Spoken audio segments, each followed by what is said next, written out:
હેડી. એક વખત હેડી નામની એક નાની બાળકી હતી.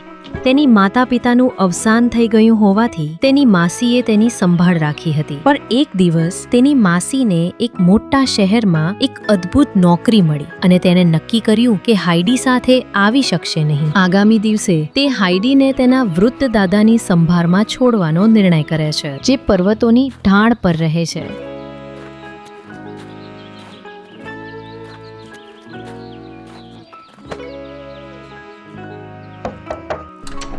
દાદા અલ્મ એક ચીડિયાળ વૃદ્ધ પુરુષ હતા, જેઓ આલ્પ્સમાં એક નાની કોટેજમાં રહેતા હતા. આ હેડીની તેના દાદા સાથેની પહેલી મુલાકાત હતી. હાઈડી, આ છે તમારા દાદા. હવે તમે તેમના સાથે રહેશો. હાઈડી, જ્યારે પણ શક્ય હશે ત્યારે હું તમને મળવા આવીશ. ઓ બાકી, હું અહીં રહેવું નથી ઈચ્છતો. કૃપા કરીને મારી પાસેથી દૂર ના જાઓ. આ તમારા પોતાના લાભ માટે છે, મારા બાળક. હેડીએ દુઃખ વ્યક્ત કર્યું. દાદા અલ્મ, જેઓ અન્ય લોકોથી અલગ એકાંતમાં રહેવાની આદત ધરાવતા, તેઓ ખુશ હતા કે તેમની પૌત્રી ત્યાં હતી, પરંતુ તેણે તે વાત તેણીને વ્યક્ત ન કરી. અટારીમાં વૃદ્ધ શ્રીમણે તેના માટે આરામદાયક પલંગ તૈયાર કર્યો. હાઈડીને પહેલી નજરમાં જ તેના દાદા સાથે પ્રેમ થઈ ગયો અને પર્વતોમાં તેના આનંદમય દિવસો શરૂ થવા જવાના હતા. તેણીને કુદરતી વિશ્વ સાથે પ્રેમ થઈ ગયો, જેમાં ગુલાબી સૂર્યાસ્ત, વિદેશી વનસ્પતિ અને વન્યજીવન સામેલ છે. તે દરરોજ એક બકરીને તેની સાથે રમવા લાગી. ઓ મારી પ્રિય, અહીં આવો. એક દિવસ પહાડી પર ચડતી વખતે તેણીએ પીટર નામના ગોવાળને મળી, જે પોતાની બકરાઓની સંભાળ રાખી રહ્યો હતો. હાય, હું હેડી છું. તમારું નામ શું છે? હું પીટર છું. હું કોટેજમાં રહું છું અને બકરાઓની સંભાળ રાખું છું. તમે ક્યાં રહો છો? મારા દાદા સાથે. તમે કોની સાથે રહો છો? હું મારી દાદી સાથે રહું છું. આગામી કેટલાક દિવસોમાં પીટરે જ્યારે પોતાની બકરીઓને ખવડાવવા માટે મેદાનોમાં જતો, ત્યારે હેડીને સાથે લઈ જવાનું શરૂ કર્યું. તેઓ એક સાથે પર્વતોમાં હાઇક પર જવા લાગ્યા. હાઈડી માટે બધું એકદમ નવું અને રોમાંચક હતું. પીટરે તેને ગોવાળ બનવા વિશે ઘણું શીખવ્યું. તેને કંઈ દેખાડ્યું ન હોવા છતાં દાદા અલ્મ હેડી પ્રત્યે ઊંડું પ્રેમ ધરાવતા હતા. હાઈડી આખો દિવસ મેદાનોમાં દોડતી ફરતી સંતોષી હતી, પરંતુ તેને ક્યારેય તેના દાદાને ઘરના કામોમાં મદદ કરવાનું ભૂલ્યું નહોતું.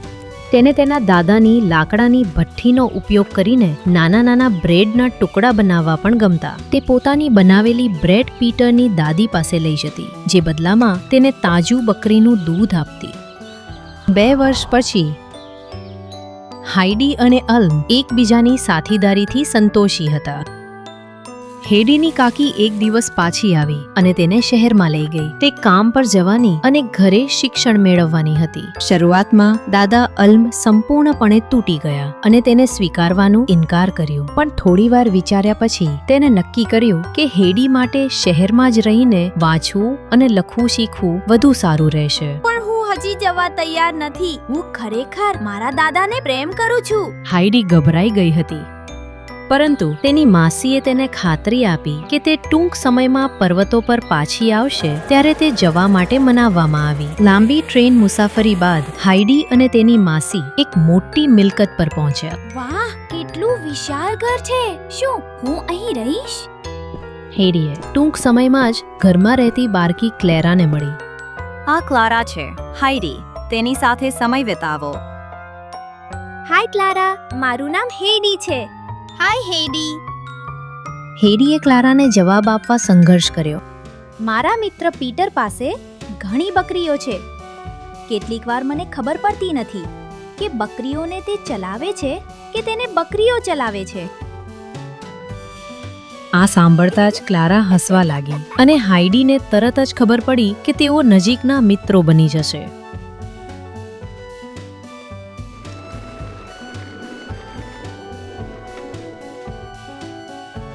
આ આકર્ષક છોકરીએ ધીરે ધીરે સૌનું દિલ જીતી લીધું. યુવા સ્વિસ છોકરીએ ક્લારા, તેના પિતા અને તેની દાદીના દિલ જીતી લીધા. પરંતુ સેસામન ઘરના ઘરકામ સંભાળનારી મિસ રોટનમેયર હેડીને ગમતી નહોતી, કારણ કે તે ફાટેલા કપડાં પહેરતી, અક્ષરજ્ઞાનહીન હતી અને ભવ્ય ઘરમાં કેવી રીતે વર્તવું તે શીખી નહોતી. મિસ રોટનમેયરે હેડીને ખૂબ જ શરારતી માન્યું. હાઈડી, તારે વધુ શિસ્તબદ્ધ બનવાની જરૂર છે. માફ કરશો મિસ રોટનમેયર. સમય પસાર થતાં હેડીને ઘરની યાદ વધુ લાગવા લાગી. ક્લારાની દાદીએ હાઈડીની અસંતોષતા જોઈ. તેને એન ડેટેને હેડીનો ઉલ્લેખ કર્યો, પરંતુ ડેટે ખૂબ સ્વાર્થી હતી. પેનીએ પોતાની શ્રેષ્ઠ કોશિશો છતાં દાદી દીતે આંટીને મનાવી શક્યા નહોતા. અહીં મને સારું લાગતું નથી દાદી. કૃપા કરીને મને ઘરે મોકલો. હું મારા દાદા અને પીટરને યાદ કરું છું. હાઈડી, મારી પ્રિય બાળકી, તારે ભગવાન પાસે મદદ માટે પ્રાર્થના કરવી જોઈએ. મિસ રોટનમેયર હેડીને ઘણું શીખવી રહી હતી, જેમાં યોગ્ય રીતે બેસવું અને ઊભા રહેવું, તેમજ ભોજન સમયે છરી અને ફોર્કનો ઉપયોગ કેવી રીતે કરવો તે પણ સામેલ હતું.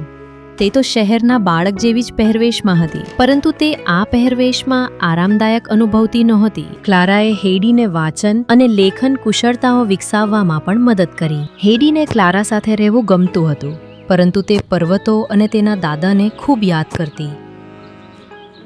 આ સ્થિતિ એક દિવસ સુધી ચાલતી રહી, જ્યારે તે ખરેખર બીમાર પડી. ક્લારાના પિતાએ તરત જ ડોક્ટરને ફોન કર્યો.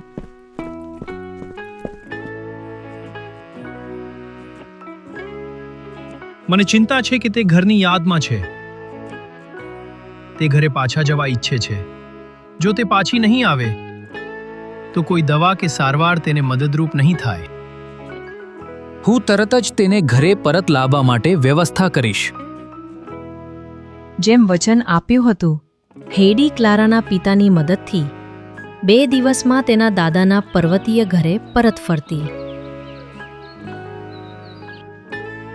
હેડીને ફક્ત એ જાણીને જ સારું લાગ્યું કે તે ટૂંક સમયમાં ઘરે પહોંચી જશે. તે પહોંચતા જ દાદાની તરફ દોડી ગઈ અને તેમને મજબૂતીથી ગળે લગાવી.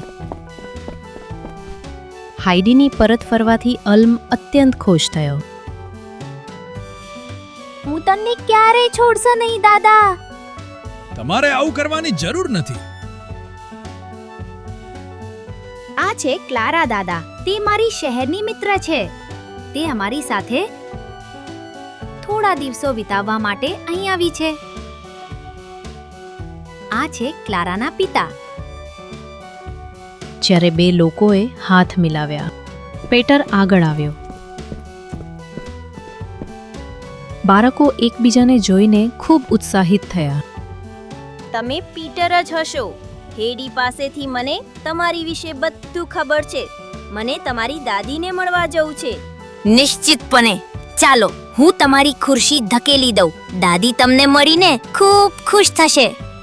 થોડીવાર પછી ક્લારાના પિતાએ સૌને વિદાય આપી.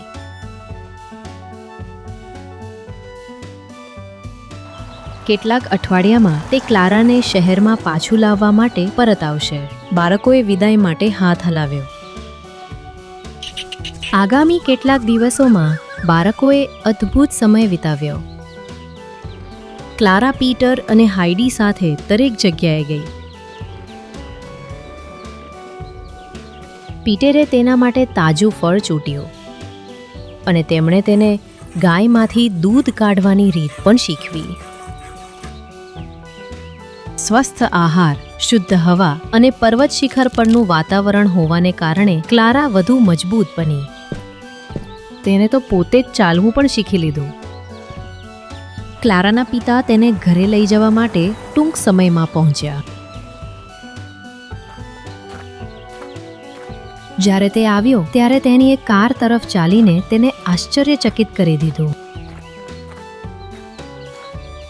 ઓ પ્રિય, હું અતિ આનંદિત છું. બધા જ લોકો સંતોષી થઈને વિદાય થયા.